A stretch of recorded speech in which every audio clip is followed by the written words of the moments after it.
morning, good afternoon, and good evening, wherever you are in the world. It is the 21st of March here today in South Africa, which means it's Human Rights Day. It is a public holiday, except for those of us who need to edit videos. It's the only free time that we have, so we're happy to use it. And today we're going to carry on with part two of our discussion with Colin Bullen.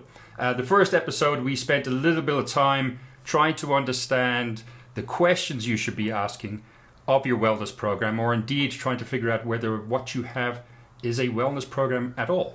Today, we're going to be asking the question what it actually takes to get your wellness program to work. Enjoy, and I'll see you at the end. So that for me is where a real wellness program should come from. From a corporate perspective, a wellness day, a screening, will that cause people to change? Does information cause people to change? No, it doesn't. It's take smoking. People still smoke, and we understand that it will kill us earlier. We might tell ourselves stories that suggest that it won't happen to us, but it will probably kill you much earlier. And smoking is a great one.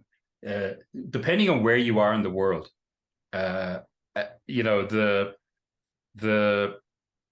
the warnings around smoking come in varying degrees. So I think South Africa is probably at the bottom end of where we are. We put a black and white label saying, smoking will harm your health, can cause cancer, will kill you, sort of thing. Anybody who's been to like Thailand, for example, and he goes looks for a box of cigarettes, there's no branding on a box of cigarettes.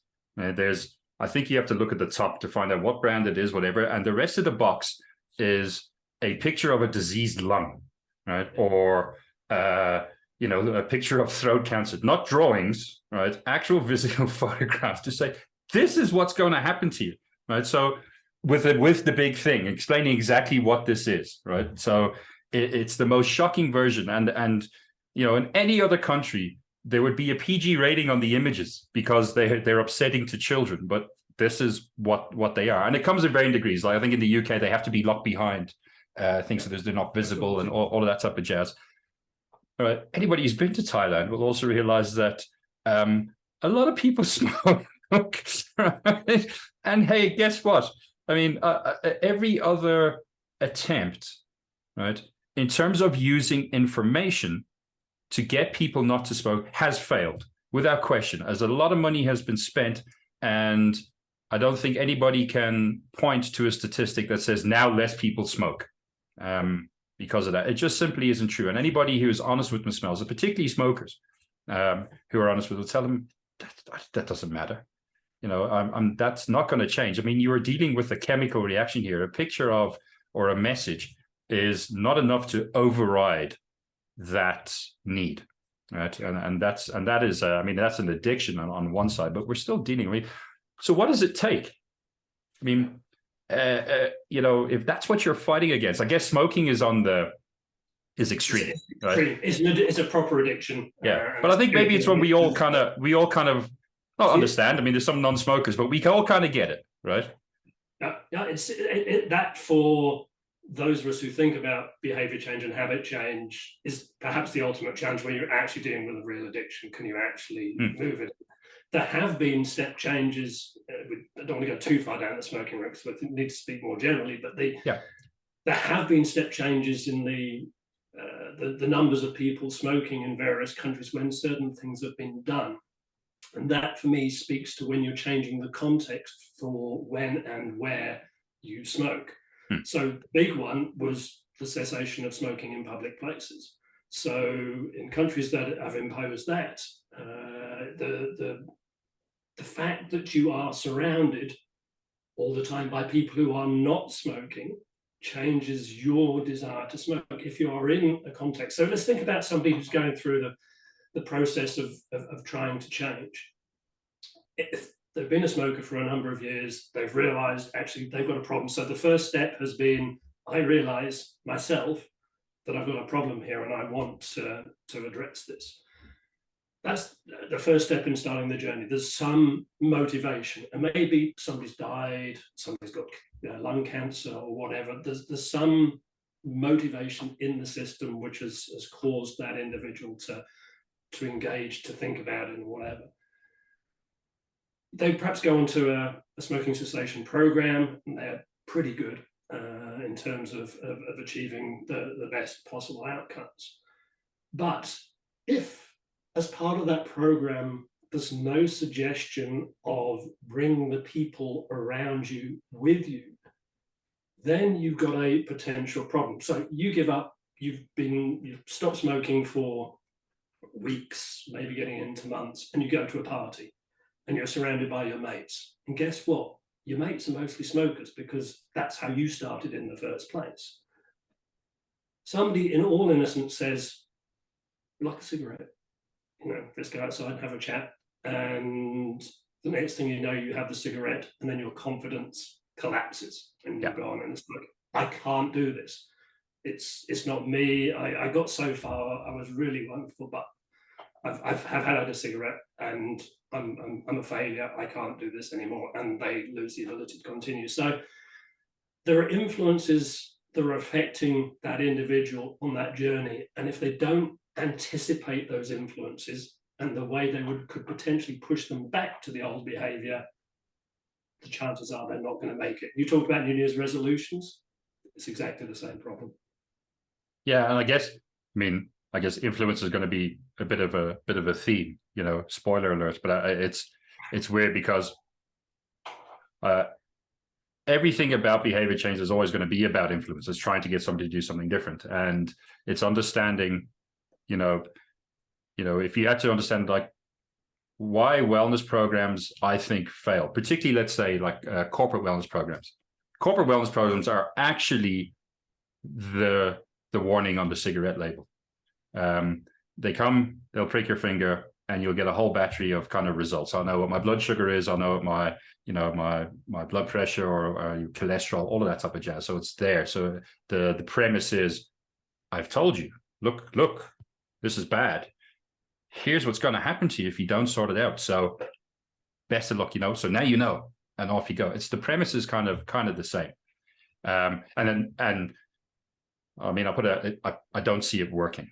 I very rarely see anybody who's been shown that they're at risk from that alone has gone and changed their lives and do whatever. It doesn't work. So the question would be, well, if that's it, and that's kind of our model here, and it's not working, what do you do? It's even worse because potentially through wellness days and the pinpricks or whatever, conditions are identified. So maybe you're running with high blood glucose and potential risk of diabetes. Suddenly that starts defining you, and it's very easy in the curative world of healthcare to then start treating that condition potentially with drugs.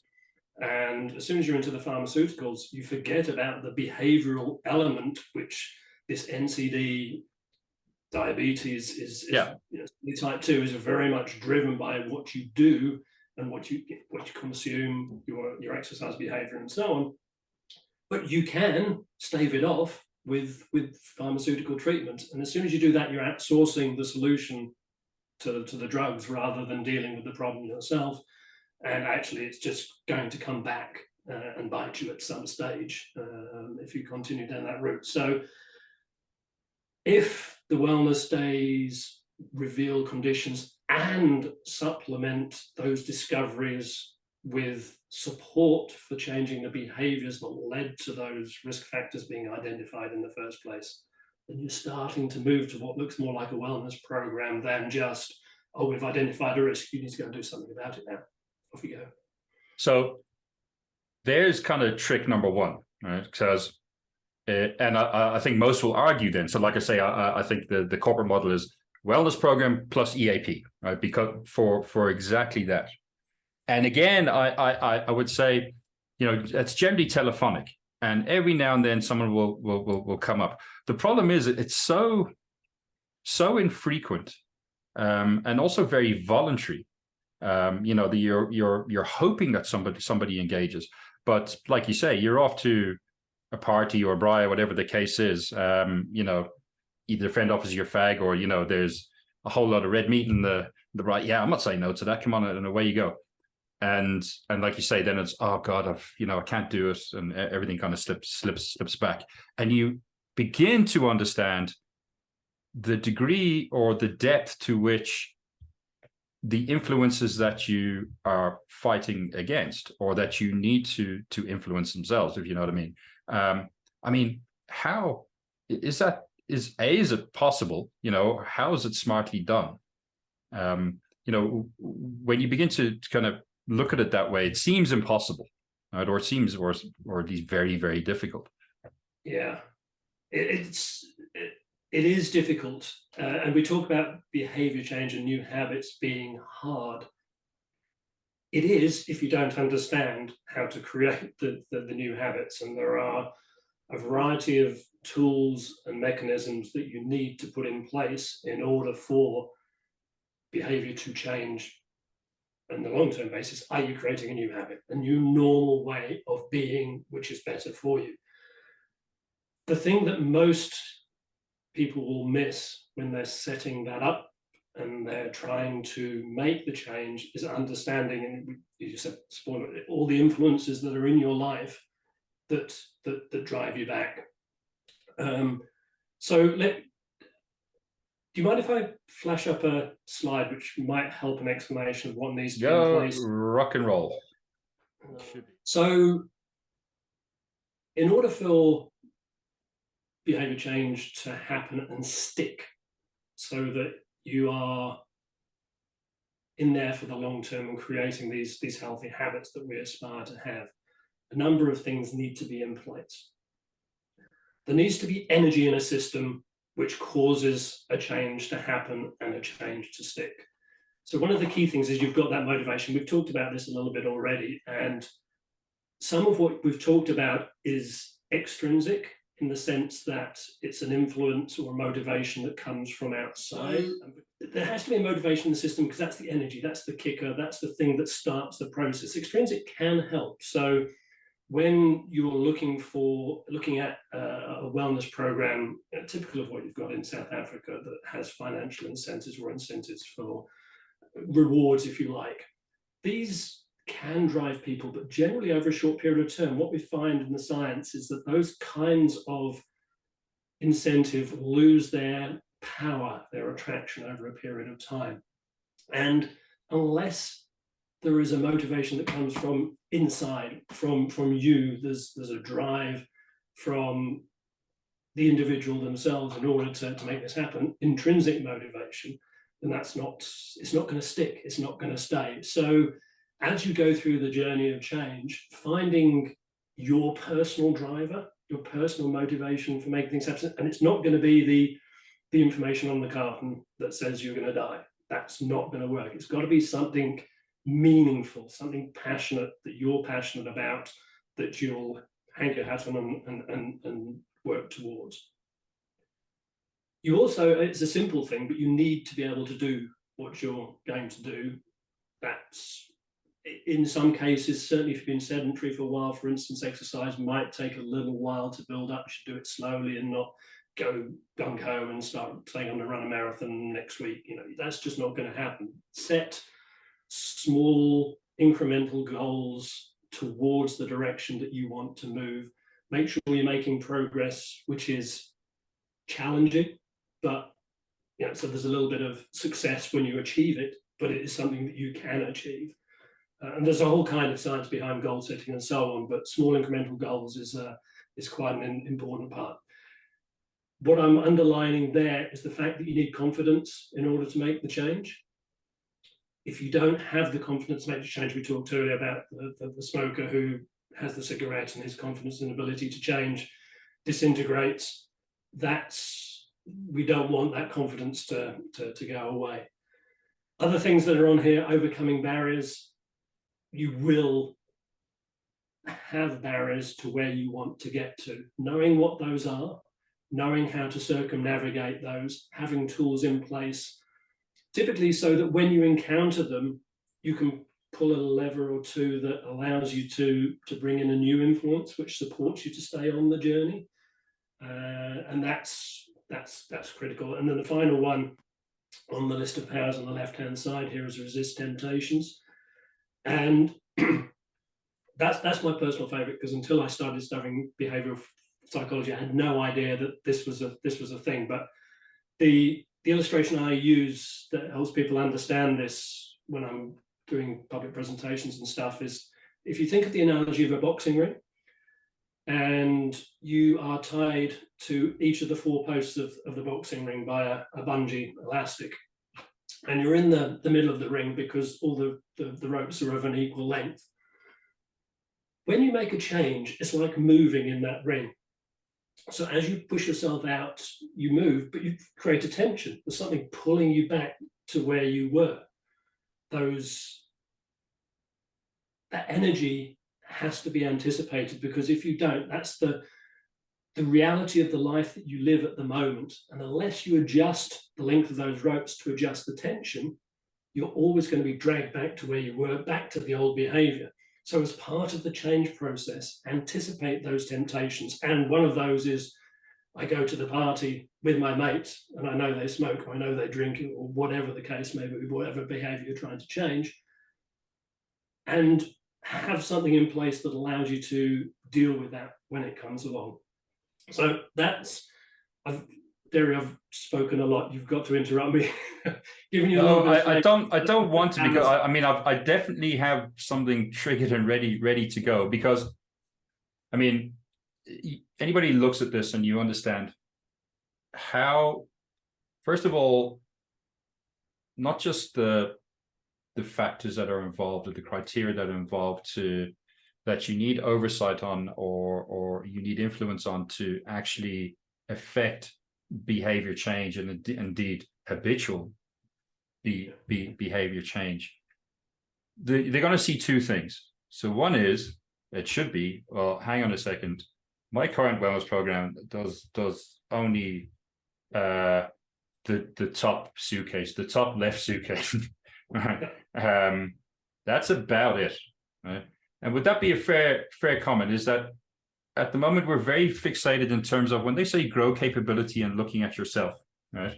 That's what our programs are designed to influence, right? So they say we're going to remove barriers for you to do healthy things. So whether it is exercise, whether it's nutrition, whether it's meditation, mental health, whatever the case is, we're going to make that stuff easy for you to get, right? Where typically it might have been, without our help, it might be a little bit too expensive, or slightly out of reach, or whatever the case is. And that's great, you know. And what I love, and what I'm delighted that people will see, is that if they had to think long and hard about it, right? So try to show me anywhere else on this graph where your typical wellness program, corporate or retail or otherwise, falls outside anywhere else other than that top left suitcase. They just don't. And people have asked me, Derry, are you mad? How the biggest programs in the world, and there's great success stories and all of that type of jazz. And I'm saying I'm not disputing the business of it, right? Or what would be termed success by yourself versus the actual vendor. But it cannot be successful, right? Particularly in inspiring change in areas where there is risk, right? So if we're going to make a nation healthier, or indeed any given population, a workforce healthier, right? And this will probably hit closer to home. So an insured population, or a workforce, or a workplace healthier, right? It's important. You have to grow beyond these, making things, you know, less expensive or easier, and looking at the individual themselves and understanding the impact of, you know, what happens when that person goes home, right? When they do on the weekend, because it doesn't just stop on the weekend and they go back to Mr. Perfect on the Monday, right? Those things come into the workplace. Speaking about the workplace, you know, what's that like? And it's, you know, this is such, the spaces issue is such a broad kind of concept. And I think it's often where, you know, and it'll come, I guess, to, I mean, we may as well deal with it now, where companies will start saying, well, what do you mean space? Well, you know, is the space that people occupy, right, which is an important part of what influences them. You know, is it a healthy workspace? And some guy may go, no, we run a smelter. Of course it isn't. You know, what do you want us to do? These are difficult things to deal with, but they need to be dealt with. And the reality is, your current corporate wellness program Sure as hell isn't. So who is? Because without it, it's going to fail. Right? And that's the actual thing. So if you're, as a corporate, if what you're after is productive people, I want them healthy, yes, because maybe we're a nice company, but actually I just want them as productive and as energetic and as creative as humanly can be, that they come to work infused, in a state of high levels of engagement, because that's my competitive edge, right? Regardless of whatever the industry you're in. But then you have to deal with the things that are within your workplace. You can't just rely on, the things that only deal with this person, and simple things like they get slight discounts here, and they can, get a watch if they walk 10,000 steps a day, whatever, So I've always loved the 4 powers, having dealt with it, because when people see it for the first time, they're like, oh, damn, we are very, very far off, right? And also realizing that we're not talking about the easy success stories. We're talking about the hard stuff, right? So somebody who is literally very seriously at risk, that needs wholesale change at a sustained level to where they are no longer at risk. That is a massive trip for somebody to take. And quite frankly, just dealing with the top left, I think you said it first, there's great attraction there when it starts. It's sexy and it's new, and people go, yeah, let's go. And it becomes very unsexy very quickly, right? Because it becomes familiar and people disengage. And that's always been the thing.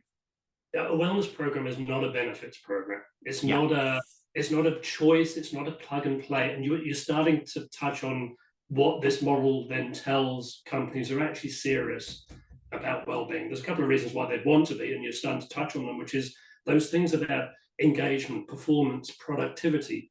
Hey, there's really strong evidence. There is deep research that we've done to say, actually, you expend the energy and the effort getting this right, you are going to benefit in terms of that. Even if you're a smelter or whatever, it's just about getting an understanding of your context and what you can do and what you can't do.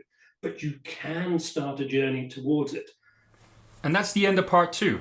Thank you so much for indulging us in this slightly longer than normal episode, which should not only help you contextualize the full breadth of what a wellness program needs to do to affect or create new healthy habits within a population, but also how far our existing programs still need to go.